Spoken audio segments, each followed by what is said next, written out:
기도하시겠습니다. 2월 13일 새로운 하루를 주신 하나님 감사드립니다. 오늘도 기도로 말씀을 묵상하며 하루를 시작하는 우리 모두에게 풍성한 은혜와 복으로 채워 주시옵소서.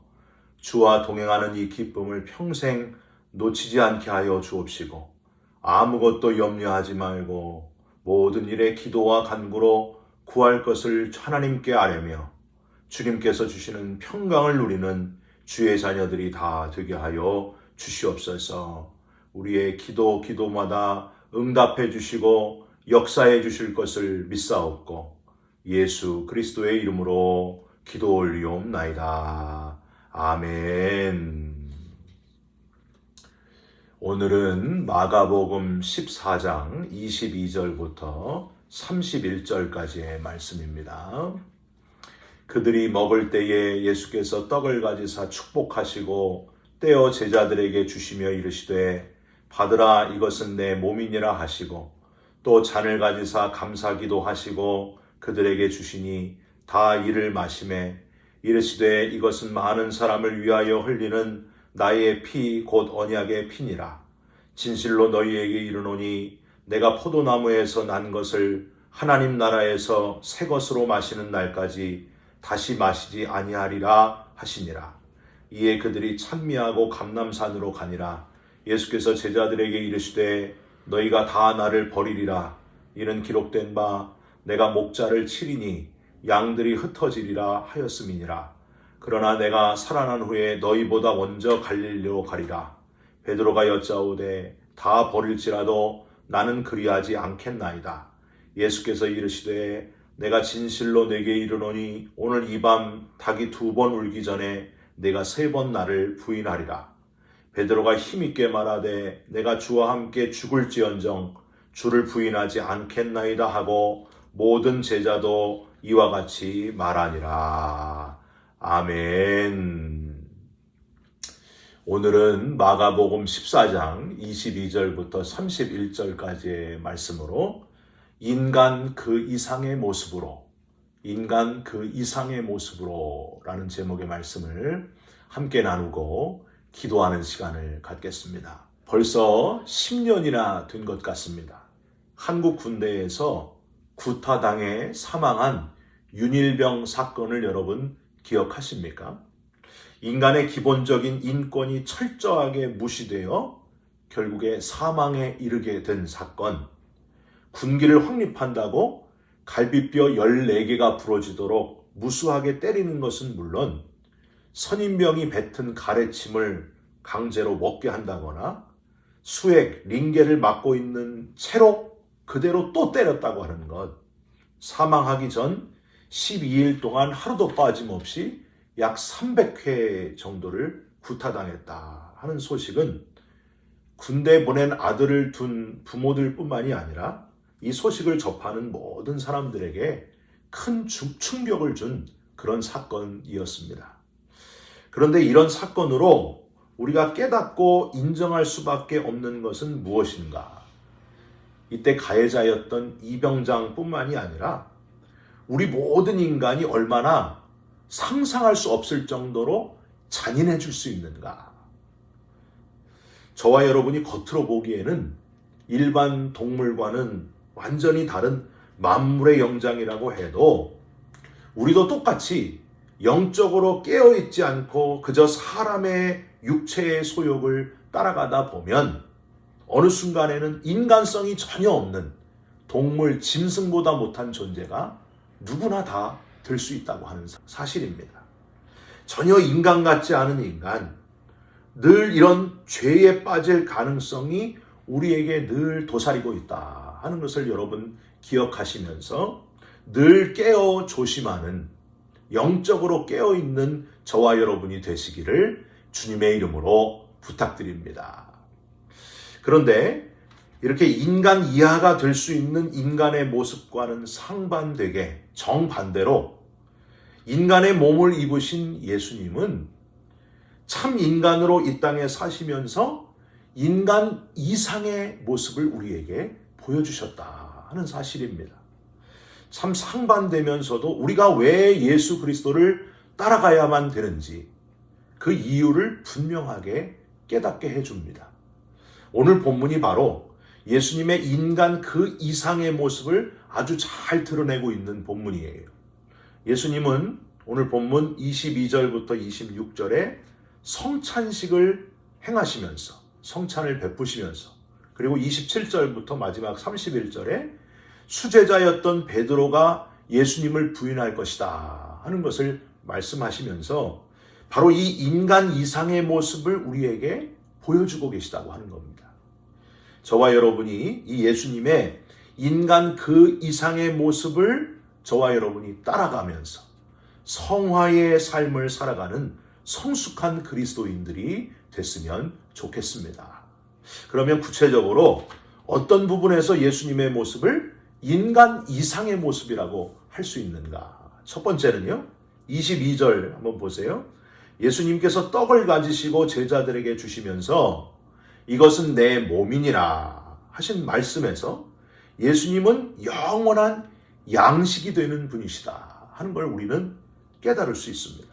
그들이 먹을 때에 22절 예수께서 떡을 가지사 축복하시고 떼어 제자들에게 주시며 이르시되 받으라 이것은 내 몸이니라 하시고 그들이 먹을 때에 떡을 가지시고 설명하신 것에서 보더라도 예수님의 의도는요, 너희들이 지금 양식을 먹고 있느냐?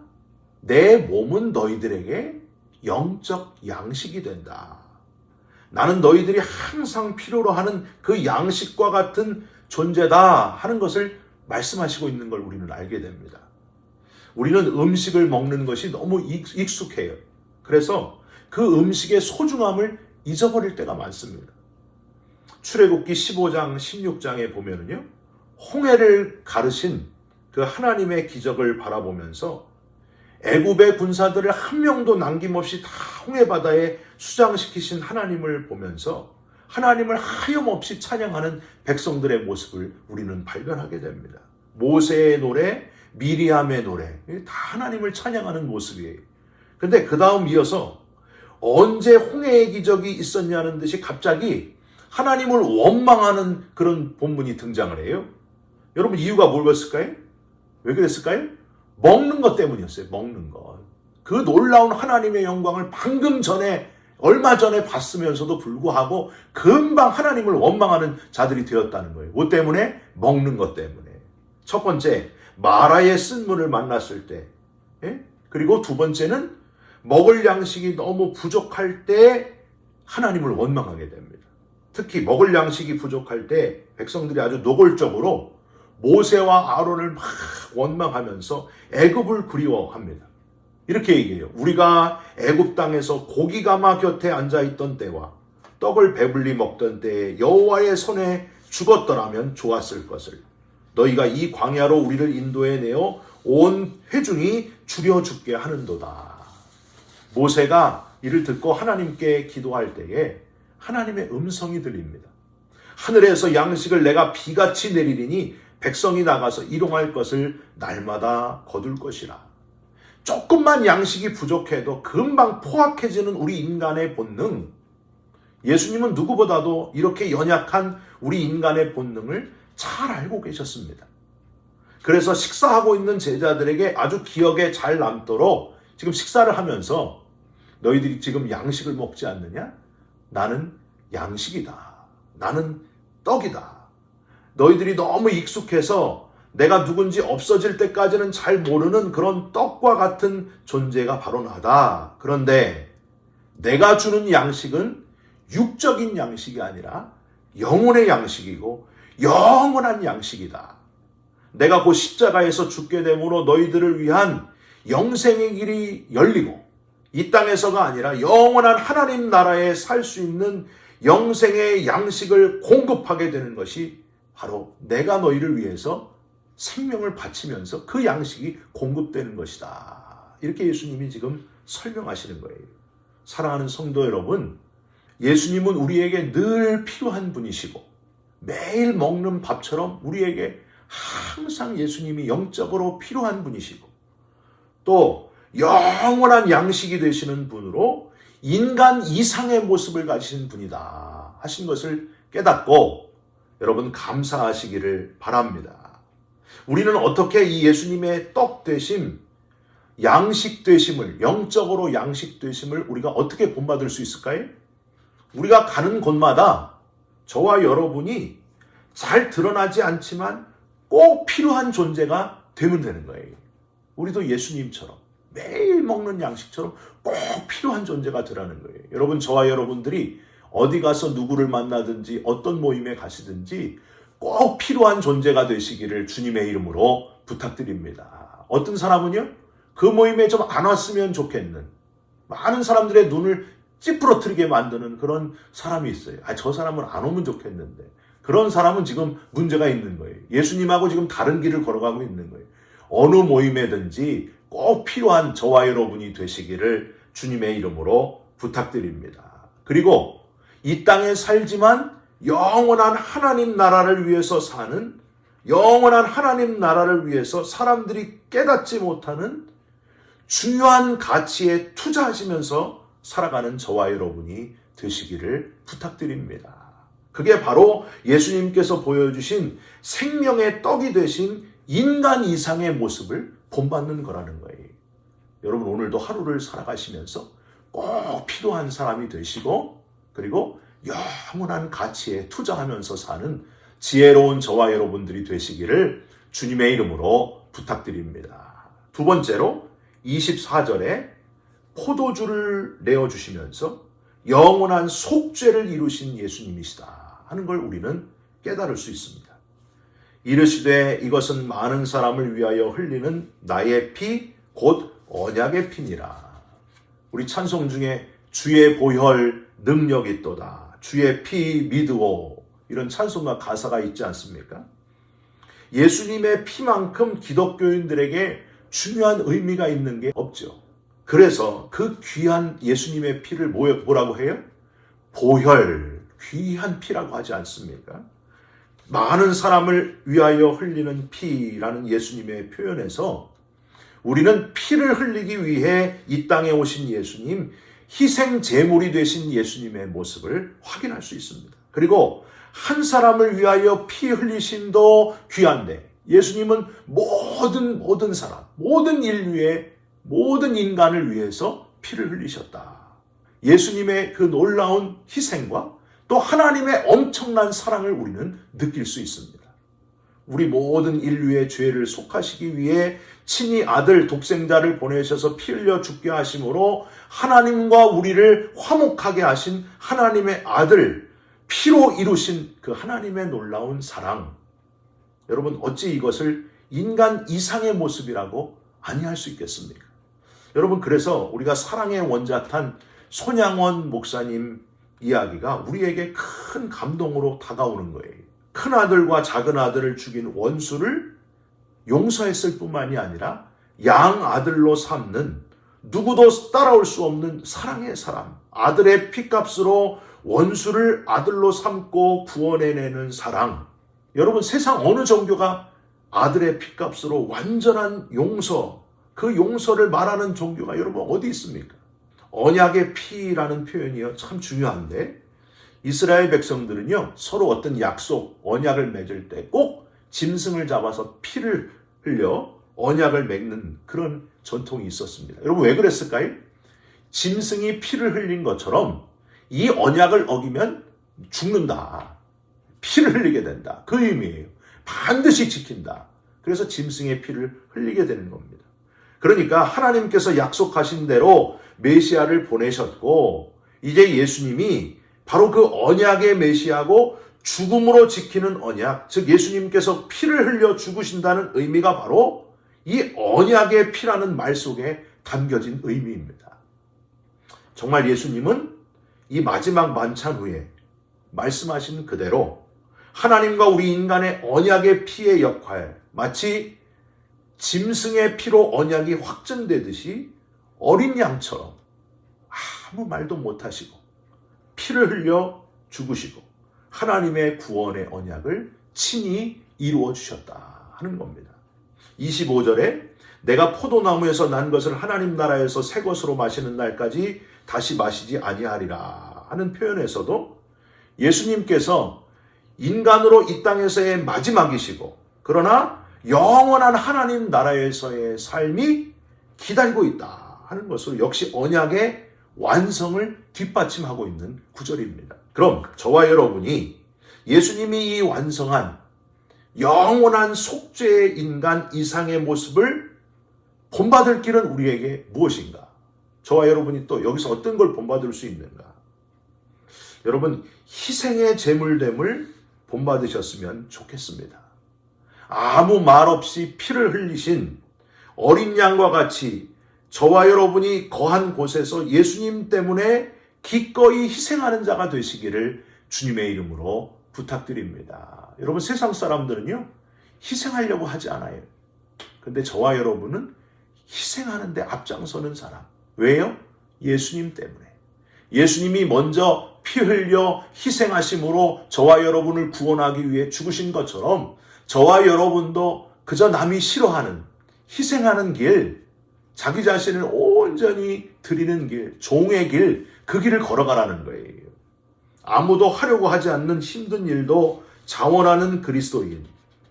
그러므로 포도주를 주시면서 많은 사람을 위하여 흘리는 언약의 피를 흘리신 예수님을 이 땅에서 재현하는 저와 여러분이 되시기를 주님의 이름으로 부탁드립니다. 마지막으로 수제자 베드로에게서 배신당하시는 예수님의 모습에서 그럼에도 불구하고 용서하시는 인간 이상의 모습에 예수님을 우리는 또한 발견할 수 있습니다.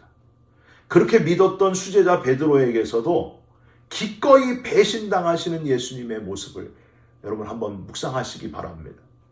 결정적인 순간에 나를 배신했던 사람을 용서하고 다시 끌어안는 일은 거의 불가능한 일입니다. 여러분 그렇잖아요? 배신 한두 번씩 다 당해보셨잖아요.